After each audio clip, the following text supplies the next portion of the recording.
Welcome to the Bill Walton Show, featuring conversations with leaders, entrepreneurs, artists, and thinkers. Fresh perspectives on money, culture, politics, and human flourishing. Interesting people, interesting things. Welcome to the Bill Walton Show. I'm Bill Walton.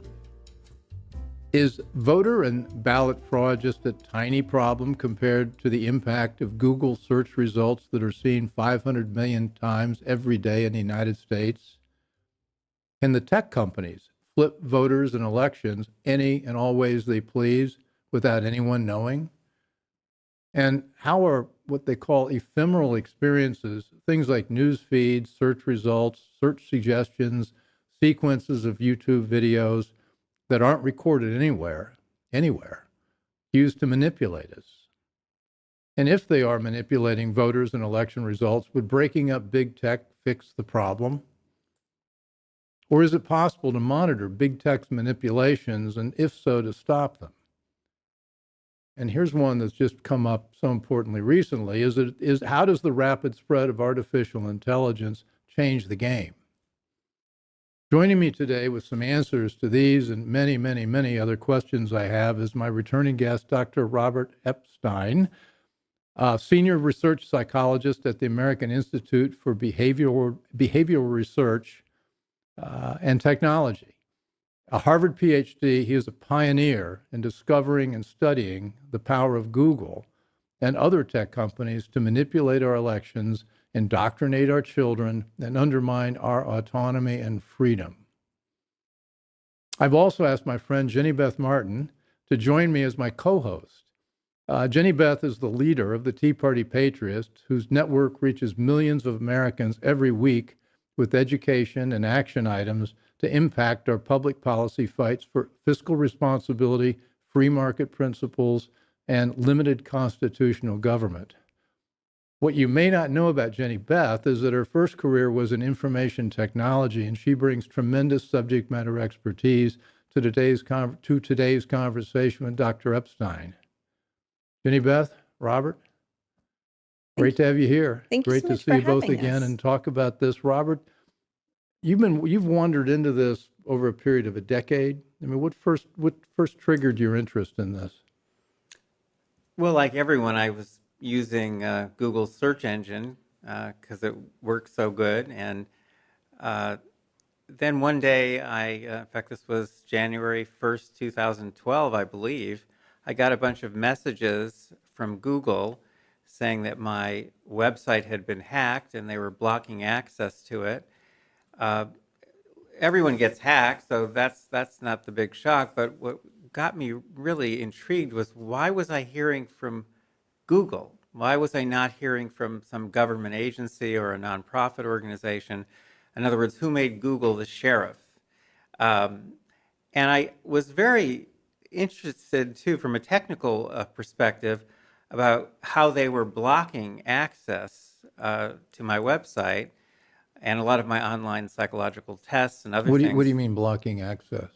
Well, it turns out that Google has the ability to block access to websites. They block access to millions of websites every day.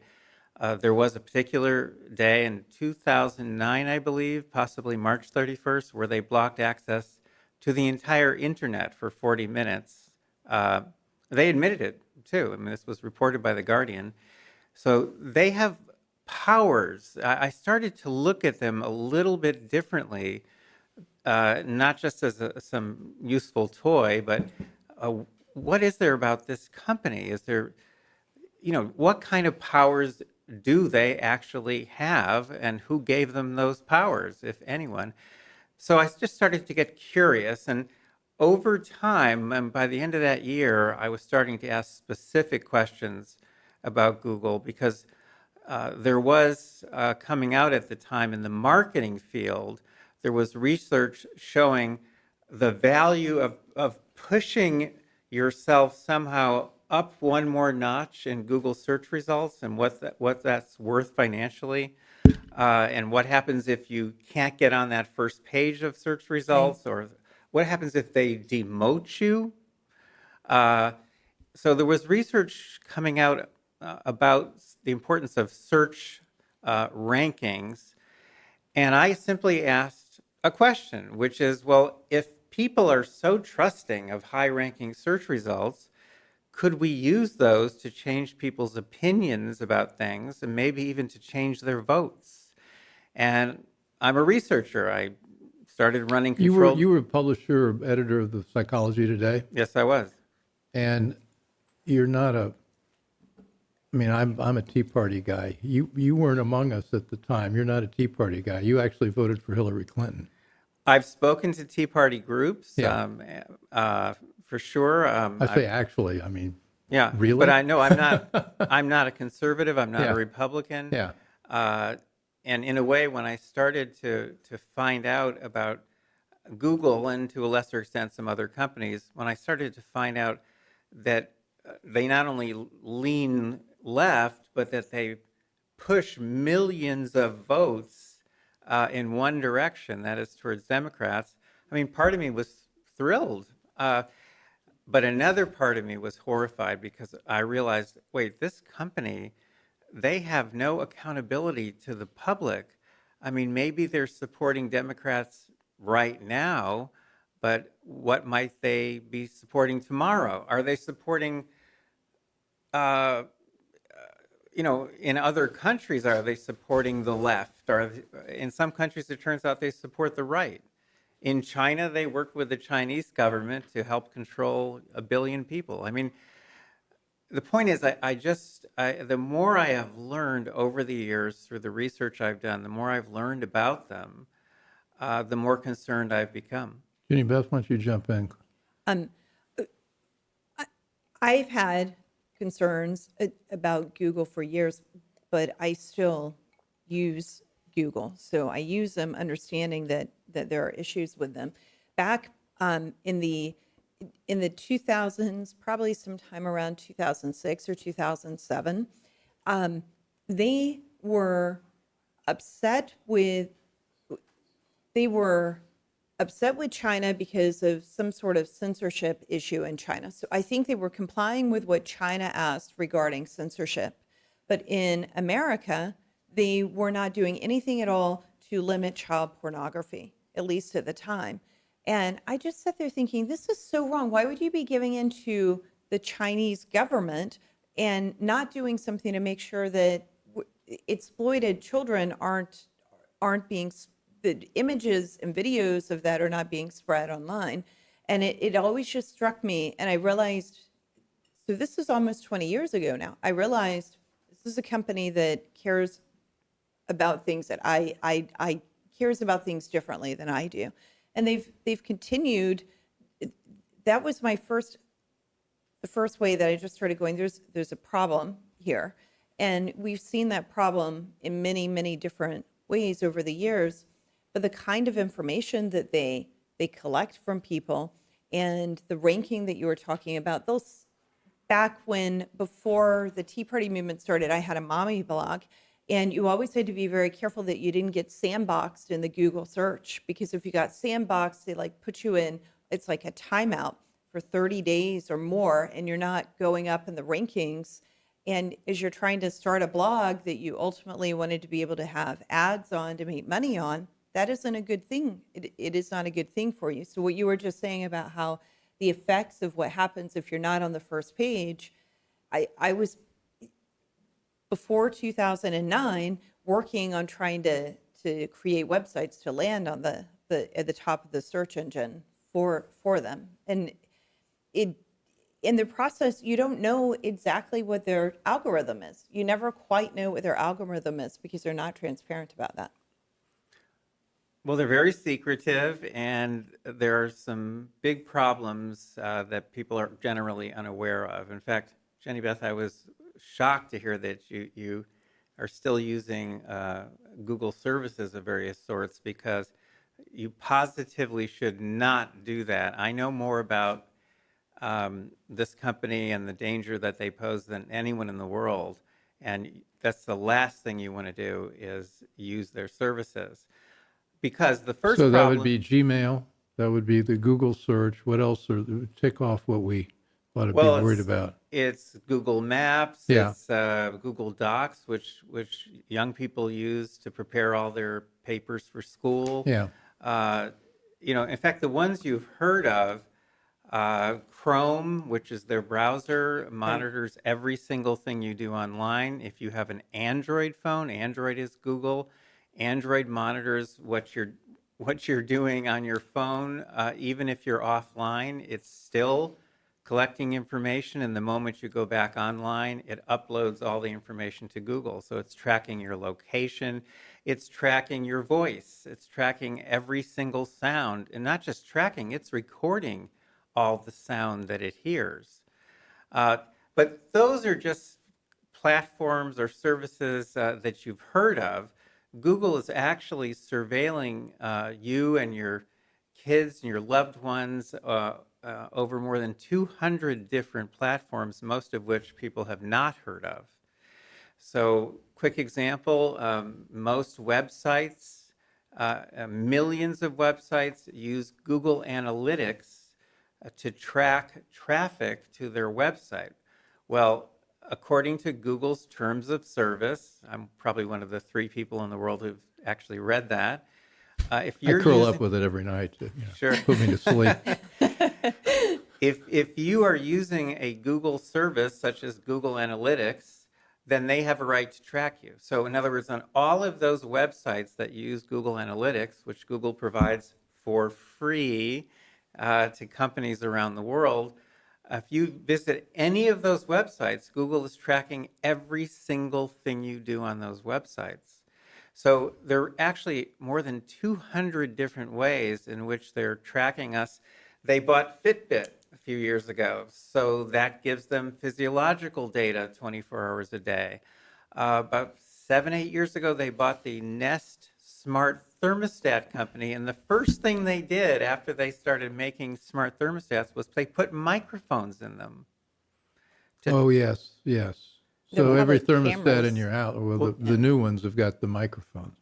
But the point is, they did this without telling anyone, and at the time, they also were filing for patents on how to interpret sounds inside the home so they could tell whether, the kids are okay, whether your sex life is okay. They literally got patents on methods for interpreting sound inside homes. This is the Bill Walton Show, and I'm here with Dr. Robert Epstein and Jenny Beth Martin, and we're of the Tea Party Patriots, and we're talking about Google and Google's omnipotence and ability to monitor and manipulate.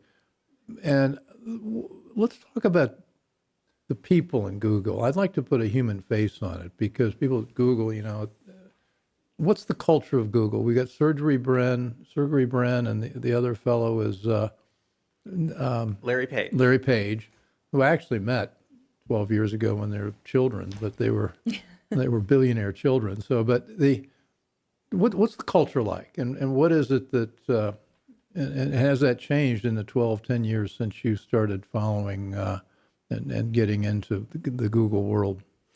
Well, first of all, as you know, as a former corporate executive, corporations have a culture. Yeah. And some have very distinctive cultures. Google's is extremely distinctive. 96% of the donations of Google employees go to Democrats, okay? Which, again, I'm all for that. But the point is, it's very homogeneous culture, leans extremely left, and the 2 founders are utopians. Now, that's a problem. Because it means you're going to be hiring people who think like you do. And it also means that in your mind, you know what's best for the world. One of the fascinating items... We seem to have a lot of those people on the planet right now. Yes, we do. Yes, we do. But not who have as much power as they do. Now, right. One example, an 8-minute video leaked from their advanced products division a couple of years ago. It's called The Selfish Ledger. It was never meant to be seen outside the company. If you look online, look up The Selfish Ledger and then put my name next to it, you'll get a detailed transcript with my annotations on it. This video is about the company's ability to re-engineer humanity according to, and I kid you not, it's right in the video, company values. So their culture is very, very strong. It's very utopian. We know best. We're going to remake the world. We're going to reshape kids around the world, which is one of the things that now my research is looking at directly, is that indoctrination problem. We are going to put into office people we think should be in office, not just in the US, but around the world. We are going to impact the thinking and behavior and emotions of, right now, more than 4 billion people around the world the way we want to, generally speaking, without anyone knowing what we're doing, and generally speaking, without leaving a paper trail. Dr. Epstein, like Einstein, Epstein. The I like the comparison. Thank you. well, I think it's a pretty apt comparison. You used to be the editor-in-chief at Psychology Today. When it comes to psychological experiments, aren't there ethics and morals about making sure that if people are in a psychological experiment, that they are aware of it and they consent to it? And it seems like what you were just describing about what Google is doing, that's a psychological experiment. It's gone way past experimentation, because they have mastered techniques, which I've been discovering and naming and identifying and quantifying over the years. But they've mastered techniques which they use without any constraint. They use them to impact our kids. They use them to impact our elections. They use them to impact decisions that pretty much everyone makes, especially if you're using a lot of Google services, which I think you are. I mostly, the most important thing that I'm using is I still have so much in Gmail. So they're collecting a lot of information, but I don't know how much they're manipulating what I'm seeing from my email. If you've been using the internet for 20 years, which probably the people at this table have been, they have the equivalent of more than 3 million pages of information about you. I think in my case, with the number of emails that I get, it's probably more like 10 million. Well, and you get your whole network of people. At some point, but I'm careful about what I use for my search, for search, and for browsers. So they're getting it from Gmail, but when I'm searching for things, I use different tools. At some point, I just was like, someone's going to get it. But it's very easy to switch off of Gmail. So this is a little footnote, I guess, on our larger discussion, but it's worth bringing up. You can set your Gmail to forward emails that are coming in. What you want to do is set it to forward to your new Proton Mail account. Right. You can sign up for Proton Mail in seconds, because they don't ask you anything about yourself, because they don't survive off of surveillance. They're based in Switzerland. They're subject to very strict Swiss privacy laws. They use end-to-end encryption. So if you're writing from Proton Mail to Proton Mail, no one can see that message, not even the people at Proton Mail. At Google, it's just the opposite. Right. Thousands of employees at Google have free access to your entire profile, your whole search history, all the emails you've ever written. Nothing within that company is encrypted, because they're so focused on speed, so they don't encrypt anything. And, once you set up that forwarding from your Gmail, everything's coming in now to your new Proton Mail, so you're checking your Proton Mail. Now you're replying from Proton Mail, so everyone immediately gets your new email address. You don't lose any of that, your old, archive of emails on Gmail. It's still there for you. They never erase anything. They do, however, cut people off sometimes from their Gmails. They've done that to millions of people. Right. You've probably heard of Jordan Peterson, who's a colleague of mine, psychologist up in Canada. He's one of millions of people who has been completely cut off from his accounts. And when they cut you off from Gmail, they cut you off from all of your accounts. And they can do this with or without cause, and they have no customer service department. So when they decide to cut They don't you, have an 800 number we can call and say, gee, there is no customer service department, service, period. Period. And Google's a private company. That's right. No shareholders. I mean, no public shareholders. Right. So the two young men, not so young now, control the company. And a fair number of venture capitalists from Silicon Valley have still got big stakes in Google. Of course, the venture capitalists in Silicon Valley share the values of the founders, don't they? But see, two of the key funders who really got them going, one is Roger McNamee, another is Jaron Lanier. They're both billionaire, tech guys. I thought Roger McNamee was a libertarian. Yes, well, the point is each of those has come out with public statements, and each of them in the last few years has come out with a book. They've each written a book saying that if they had known what was going to happen to Google and Facebook, which they both invested in the early days, they would never have invested in those companies. Then these are very dangerous companies, especially for democracy. So here are two of the biggest investors in these companies that got them going, saying they have turned into monsters. And so it's not just me. There are people who are in the know, who really understand from the inside what's going on, and who are terrified. And there have been several employees who have left Google or Facebook and come out and said they won't let their children even have smartphones, and they're opposed to it. But explain, why is it dangerous? Why is what they are doing dangerous? I understand I've got to make a 90-day goal to get off of Gmail. I know I can do exactly what you said in forward, but then making sure everything is getting replied to you properly and Sounds like filters it's are as set hard up. as giving up cigarettes. So but I'll take care of that, but, and I'm saying it now, so I'm going to have to.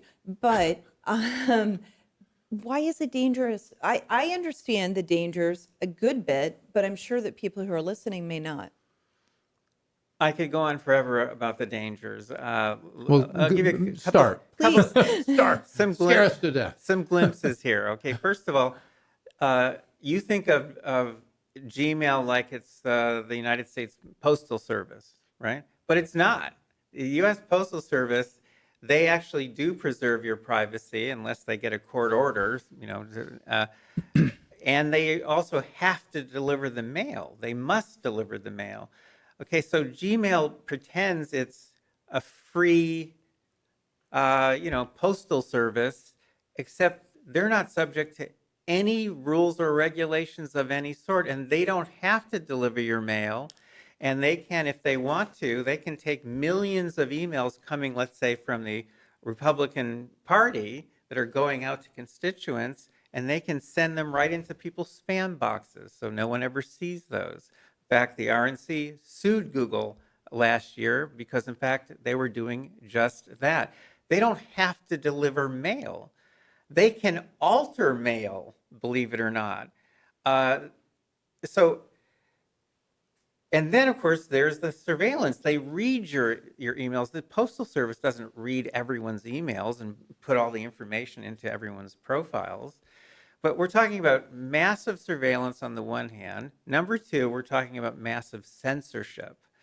A big article I wrote for U.S. News and World Report a few years ago was on 9 of Google's blacklists. I had never seen them, but I knew as a programmer that they existed, and I described them in detail. They deny having blacklists. When I testified before Congress in 2019, right before me, a Google executive was asked under oath, "Sir, does Google have blacklists?" And he said under oath, "No, Senator, we do not." A few weeks later, a Google whistleblower walked out of Google. His name is Zach Voorhees, whom I've gotten to know very well over the years. He walks out with 950 pages of documents from Google, 3 of which are labeled blacklists. I mean, talk about the arrogance of this company. Would you label your blacklists blacklists? Because I wouldn't. But the point is, of course they have blacklists, and a lot of the entities listed on those lists were conservative organizations or conservative personalities. So again, they have very, very, very strong corporate culture, and they suppress content that they don't want people to see. So you've got the surveillance, number one. Number two, massive censorship. And then number three, which is what I started studying more than 10 years ago, manipulation techniques. They have access to techniques of manipulation which have never existed before in human history. They're made possible by the internet, and unfortunately, they're controlled almost entirely by a couple of tech monopolies. What's wrong with that? What's wrong with that is, if let's say you're running a political campaign and you put up a billboard, well, I can put up a billboard across the street and counter your billboard. You buy a TV commercial. I can buy another TV commercial. In other words, a lot of what happens in elections, or in, for that matter, in life, is competitive. And that's a good part of democracy, is that competitiveness. But if Google itself wants to support a party or a candidate using one of these new techniques that we study, there's nothing you can do. Generally speaking, you can't even see what they're doing. And even if you could, you have no way to counteract it.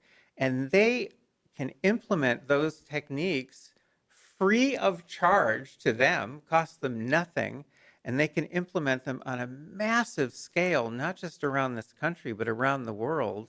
And they do. They do this strategically and deliberately every single day. And there is no one stopping them. There are no relevant regulations or laws. They have absolute free hand. I think that as we watch what has happened with Elon Musk purchasing Twitter and the changes that he has made to Twitter to make censorship happen less. Less and more. He's been very selective about what content he's allowing, it turns out. And maybe we can go over that. It seems to me that it's showing now when you look at a Twitter feed, you see much different things than you did 8 or 9 months ago. And it's just proof for people who maybe doubt what you're saying that things can be manipulated, because look at what a change in what's happening on his feed is. But we don't see what's beneath. Well, have you gotten any pushback? This is Bill Walton Show. I'm here with Dr. Robert Epstein and Jenny Beth Martin, and we're talking about the endlessly fascinating and terrifying Google. And I guess the question is, this is a very, very strong indictment, which I happen to, I think you're right. Yes. Do you get any pushback? I mean, does Google defend itself and say, "Oh no, we don't do this," or is it just that silent black object on the hill that just doesn't really? Well, I've respond? gotten more than pushback. Okay. I mean, I've paid a price. I was contacted by a DC journalist a couple of years ago, and he was doing a piece about my work, and he said that he was going to try to get comments from Google. Calls me up a couple days later, said he had talked to a woman who he believed was the head of their PR department. He said, and she screamed at me when I asked her questions about your work. He said, "I've never seen that before. It's very unprofessional." He said, "I want to tell you, based on what she was saying, I want to tell you two things. Number one, you've got their attention. And number two, if I were you, I would take precautions." Now, summer of 2019, I had been working with AGs since 2015, but that particular summer I gave a private briefing to a bunch of AGs. It was at Stanford University. I scared the heck out of everyone, lots and lots of detail, lots of tough questions. Went out into the lobby when I was done. A little while later, the meeting breaks up. One of these AGs, I know exactly who it was, he walked up to me, he said, "Dr. Epstein, I don't want to scare you." He said, "But based on what you've told us," he said, "I'm predicting that you're going to be killed in some sort of accident in the next few months. No, I wasn't killed, but my wife was. And I'm still struggling with that. But, there have been other incidents since then. Last year. You were on the show. You were on our show in 2019, just before this happened. And what happened to her for people who are Yeah. not aware, if you don't mind Sure. discussing that? Well, I think we need. Well, she was in a car accident. And I talked with a woman who was in the car behind her. It appeared that her brakes had failed as she was getting onto the freeway. But there were some aspects of this that were very suspicious. One was her vehicle, which I had bought for her, a little pickup truck, had never been examined forensically. It disappeared very quickly off of the impound lot, was supposedly disappeared somewhere in Mexico. And, when I looked at her phone, I realized that phone, her Android phone, had a complete record of every single place she had been, the routes she had taken, the number of minutes that she'd spent at every place going back years. And then, in fact, Google knew the night before, let's say, they knew exactly where her vehicle was. In other words, they could easily have just contacted a security firm who then calls up a contractor. They could easily have tampered with her brakes. But, that's not the only incident. Last year, our managing director, wonderful, very talented woman, married to an extremely handsome guy. I was always kind of jealous of him. They're walking in downtown San Diego, 2:00 in the afternoon on a Saturday. A man comes out of the blue, pulls out a knife, slashes her husband's face from the ear down to his mouth. Okay, he'll never look the same again, ever. And there was nerve damage as well. But that guy then looks at her straight in the eye and laughs and runs away. She only stayed with us another 2 months. She was terrified. We've already had a third incident very recently, which I don't even want to talk about. But the point is that I've received warnings, and there have been events which are very disturbing. There's a lot at stake here, and the fact is, I'm a threat not just to Google but to some other companies. But I'm an actual threat because I'm actually doing something about what they are doing to us. And they left me alone pretty much until I testified before Congress, and that was it. From that moment on. That was 2019. That was 2019, and from that moment on, things have been. I mean, the last few years have been, I'd say, practically the worst years of my life. But we're making tremendous progress on the basic research, understanding what they're doing. We're expanding to kids now, so we're starting to look finally at the indoctrination problem. This is at the Institute for Behavioral Research. Yes, AIBRT is the acronym. And but we're also building systems which have gotten bigger and bigger each year since 2016. We're building systems that are forcing these companies, Google especially, to back off on these manipulations. And by the end of this year, 2023, we will have in place a large-scale, self-sustaining, permanent system that will keep Google and the gang away from our kids and away from our elections, I believe, permanently. I want to talk about your solution, but I also want to, I need more context. We've got Google. The Twitter files were just dropped a few months ago, or whatever, and that revealed that Twitter, in fact, had a lot of federal agencies inside the building instructing Twitter what to do, who to block, who to censor, who to shut down, and it was it went into they're being quite direct about the behavior. And there are people from the White House offering, not offering, but commanding Twitter to do certain things. Does that sort of thing also happen at Google, or is Google in a different category? Well, I've lectured in the building at Stanford where the two founders of Google built the early search engine. So and they were back then they were getting support from at least two intelligence agencies, and the intelligence agencies have always been very interested in Google and really helped them with their initial design. And that's legitimate for national security. That's legit because, in other words, they recognized very early on that this search engine, if it would keep track of people and keep track of their searches, it could be very useful in identifying someone who's a threat to security. In other words, someone who goes online and types in, "How do you build a bomb?" Well, the intelligence agencies, they want to know who those people are, and that's legitimate. So short answer to your question is, yes, Google has been working with government agencies, not just in the US, but around the world, since they were founded more than 20 years ago. So they work very, very closely with governments, not just our government. And that's one of the problems you see with the surveillance that they do. They're doing surveillance at a massive level that J. Edgar Hoover couldn't even possibly have imagined.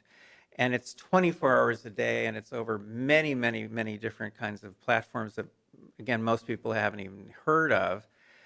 But one of the problems there is that you don't know who they're sharing the information with, and you don't know how they're using it. We know they're using it for manipulation purposes, because the more you know about people, the easier it is to just nudge them in one direction or another.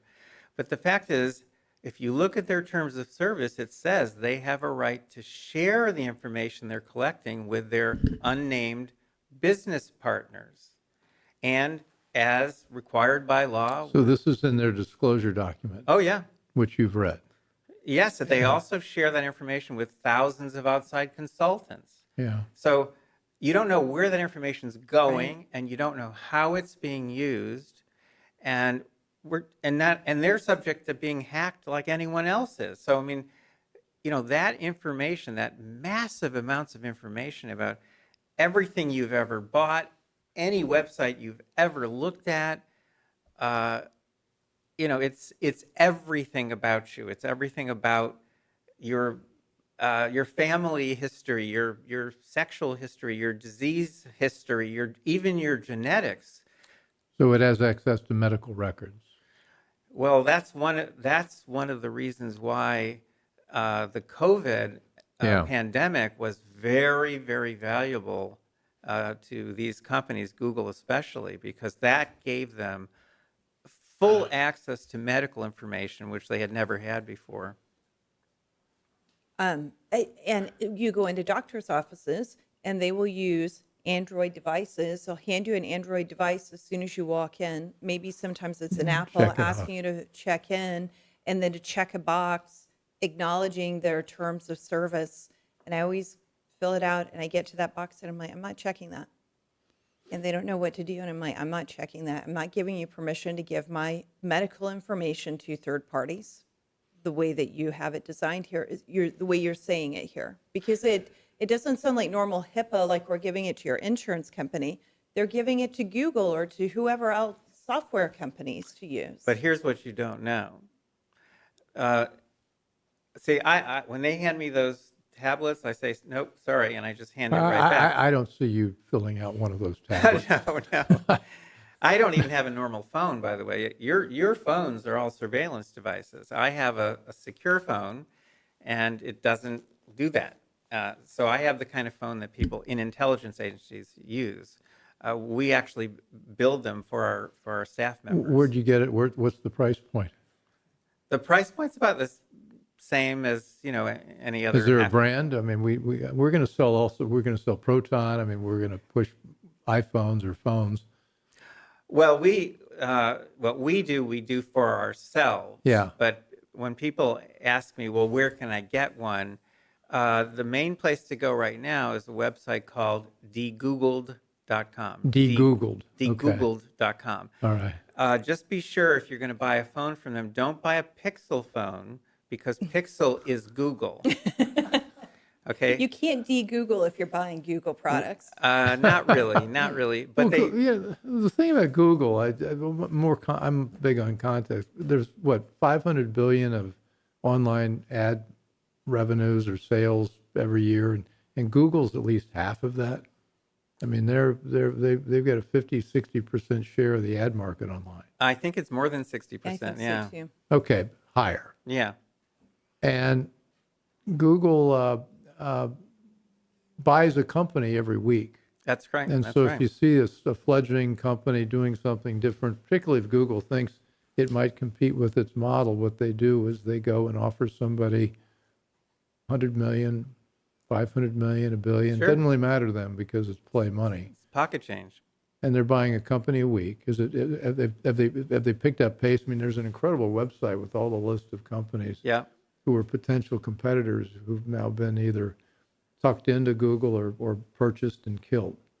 That's right. And they have about $200 billion in the bank in Yeah, cash. but not at Silicon Valley.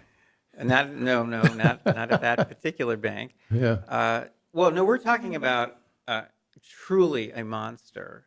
And again, the more we've learned, the more concerned I have become.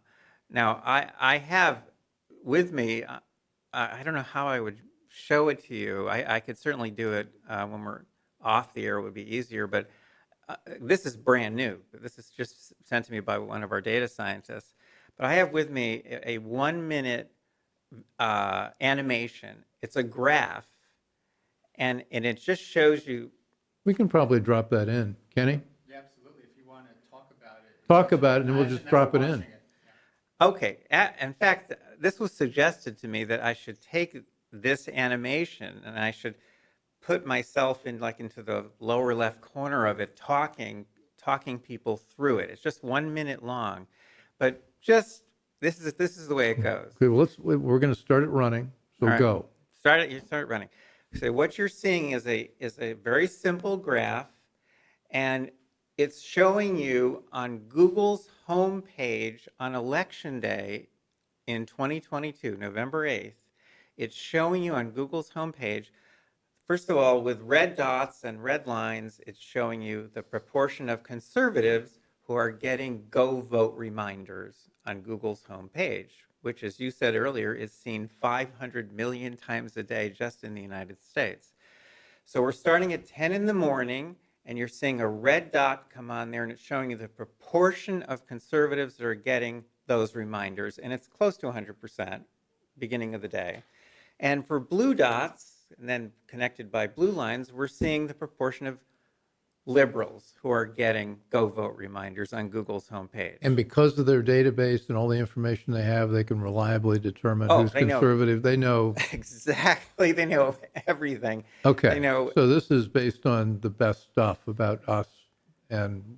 Oh, there's not even a reason for us to have elections because they know who's going to vote, who's not going to vote, how they're going to vote. They know all that stuff in advance. Well, see, that's a big concern for us right now as we go into 2024. I mean, Sure. We're worried that we'll never see another free and fair election. Well, let me tell you more about this graph. Keep going. Sorry, because we may have to see what you're up against here. Okay, so some people are getting these go vote reminders, and Google would claim maybe everyone is getting them, except we set up monitoring systems. We've been doing this since 2016, and our systems are getting more and more sophisticated. So we're actually, through the computers of thousands of registered voters, we're actually looking over people's shoulders with their permission, and we're actually recording what they're seeing on their screens. So this is ephemeral content. It normally just appears. There's a go vote reminder. It disappears. It's gone forever. It's not stored anywhere. It can't go back in time. But we have come up with ways of storing, preserving, and analyzing ephemeral content. All right. So it's 10 o'clock in the morning. Now, the way this works is this animation lasts 1 minute. Every second is another 15 minutes go by. So we're speeding up what would happen in real time if we had this running on real time and it was online for everyone to see. So here come the 2 points. So it's 10, it's 10:15, you get 2 more dots. It's 10:30, you get 2 more dots. And the dots are moving, and you're seeing these curves, these lines build up. And you're seeing that, through most of the day, nearly 100% of conservatives and liberals are getting go vote reminders, which is fine. And so the line keeps moving, and now all of a sudden it's 5 o'clock, it's 5:30. Those 2 points are still very high near the top of the graph. And then around 6 o'clock or so, this is Pacific time, so the polls are still open in lots of places, and that's when a lot of people are getting off work, and that's when a lot of people run to the polls. All of a sudden, the blue dots keep staying at the top, so 100% of liberals are getting those go vote reminders, and the red dots start going down and down and down, and they go all the way down to 0. And the last couple of hours, you stay at 0. Now imagine if you're, let's say, Trump, and you're running for president in 2024, imagine if we gave everyone access to that kind of information as we're collecting it in real time. Imagine if those dots start going down. Right. Wouldn't you have your lawyers who's literally standing there with all the paperwork ready to hand to a judge? Wouldn't you have your lawyer run to court and say, Your Honor, we need an emergency injunction. We need to shut down Google. Google is doing something. Google is manipulating right now millions of votes. And that's what the system that you've created monitors. Oh, it monitors lots of things. That's just one example. But and the reason I mention it is because we literally just created that graph, created that animation. The hypocrisy of the left to say they care about equity and equality. They don't. They're not giving fair and equal treatment at all. They're giving weighted treatment to the side they want to win. Well, the problem here, though, is this isn't just the left. This is a private company. Right. And they're not asking for anyone's permission. They're not discussing it with anyone. They're doing whatever the heck they want to do. And so what we are collecting now is massive amounts of information that they are sending to practically everyone in the United States. We are collecting it. We're preserving it. We started out small. In 2016, we preserved 13,000 ephemeral experiences on Google, Bing, and Yahoo. We were looking at search results. And at the time, that was quite an achievement. We were monitoring through the computers of 95, we call them field agents, in 24 states. So 95 field agents, we preserved 13,000 ephemeral experiences. We analyze it, took a lot of time after the election. We find tremendous bias on Google search results favoring Hillary Clinton, but not on Bing or Yahoo. So you always have to have comparisons. Enough to have shifted, if that level of bias had been present nationwide, that would have shifted between 2.6 and 10.4 million votes to Hillary Clinton over a period of several months before the election. Whose votes are getting shifted?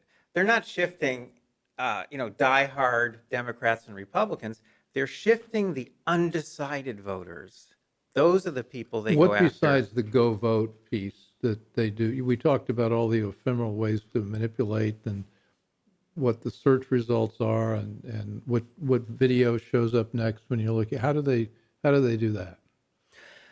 Well, there's manipulation occurring on the search engine itself. Yeah. There's a lot of manipulation, which we're also monitoring now on YouTube. Those up next suggestions. Okay, first of all, Right. 70% of the videos that people watch on YouTube around the world are suggested by that up next algorithm. And guess who owns YouTube? YouTube is owned by Google. Yeah. Okay. And it turns out in the So when 2020... we're talking YouTube, we're talking Google, we're talking YouTube. It's all one thing. It's Google. Right. That's right. And in 2022, those days leading up to the midterm elections, 76% of those up next suggestions were coming from liberal news sources. Now, Google would say, well, that's just what's out there. We're just reporting what's out there. But we calculated that, and actually only 38% of the videos that are out there, the news videos, are coming from liberal news sources. But 76% of the suggestions they're making are coming from liberal news sources. That's extremely biased. And and those have a tremendous impact on people, and we've measured that in experiments. It has a tremendous impact on people who are undecided. But it gets worse, because now we're getting data from children and teens. Those up next suggestions on YouTube, it's 96% for children and teens are coming from liberal news sources. 96%. Jenny Beth, do your people, I mean, you've got your network's large. What kind of anecdotal feedback do you get from them about manipulation, about information, about Google searches? Is the person on the street really aware of this? I mean, I think that we've been talking about it for a long time. I think that there's just a sense from people who are plugged in and aware that what you're going to get might be manipulated. But then if they're searching something and they still click on the first thing that comes up, they understand it's manipulation, but they're still clicking on the first thing rather than digging into deeper into the results, or really struggling to type in so many different words that you get what you're truly looking for, not what it wants to deliver to you. And that's where they get you, because they know people are lazy. They Well, know it finishes people, your word for you. And yeah, and those search suggestions, Oh, those are we know from our experiments. like if that you type in crooked, you don't get crooked Hillary. not on Google, and and Google is all that counts when it comes to search, because 92% of Right. search How around does the world is done on DuckDuckGo work? Is that on top of Google, or is that part of it, or is that because they DuckDuckGo claim is it's independent? It's a private company, small private company, but it's not a real search engine. Yeah. And it doesn't really give very good results. Because I use DuckDuckGo, but I don't see any difference from Google, really. I mean, you got to go to the 5th page to find a conservative news source. I mean, you've got to search, because I'll have something very specific I'm looking for, a take on Sure. an event, and I don't want the New York Times take on it because I know what they're going to say. I'm looking for somebody who's independent, who's writing, and they are out there, they are out there. but you can't find them. Well, at the moment, your best search results are going to be on Brave. That's Yeah, what I I've use. got Brave, yeah. Yeah, so you should be using the Brave browser instead of the Chrome browser, because Brave preserves your privacy. And you should also be using the Brave search engine, because that also preserves your privacy. Brave has a completely different business model. They don't use the surveillance business model. Yeah, I've got to flip back to that. If you want it all in one place to kind of get a summary of how you can get away from all the surveillance stuff, go to my article, which is at myprivacytips.com. myprivacytips.com. It begins with a sentence: I have not received a targeted ad on my mobile phone or computer since 2014. That's how I start out. So it is possible to use tech and guard your privacy, or at least most of your privacy. But most people just don't even think about these things, especially kids, especially young people. They don't think about these things at all. They've never known privacy. We're seeing that with TikTok. I mean, Oh, sure. you're saying, gee, 150 million users in the United States, all your information is going to straight to the Chinese Communist Party. And most users say, I don't care. But see, we're starting to monitor TikTok. We're monitoring not just Google, but YouTube, Facebook, Yeah. Twitter, TikTok, Instagram, and we're adding more and more. And so these monitoring systems that we're building are getting bigger and bigger, more and more sophisticated. And that is how you can stop these companies from these manipulations and even from the censorship. The problem with censorship is you don't know what they don't show. Sure. It's a very, very dangerous kind of manipulative manipulative tool. But monitoring systems, that's a way to fight back, because we're actually capturing all this ephemeral stuff. We're archiving it so it can be analyzed either now or later. It can also be submitted to courts as well. This is court admissible evidence. And we do it very, very carefully. We're monitoring through a politically balanced group of registered voters around the country. And then in recent months, we've also been recruiting their children and their teens. So I want to, you've talked a couple of times about the indoctrination of children.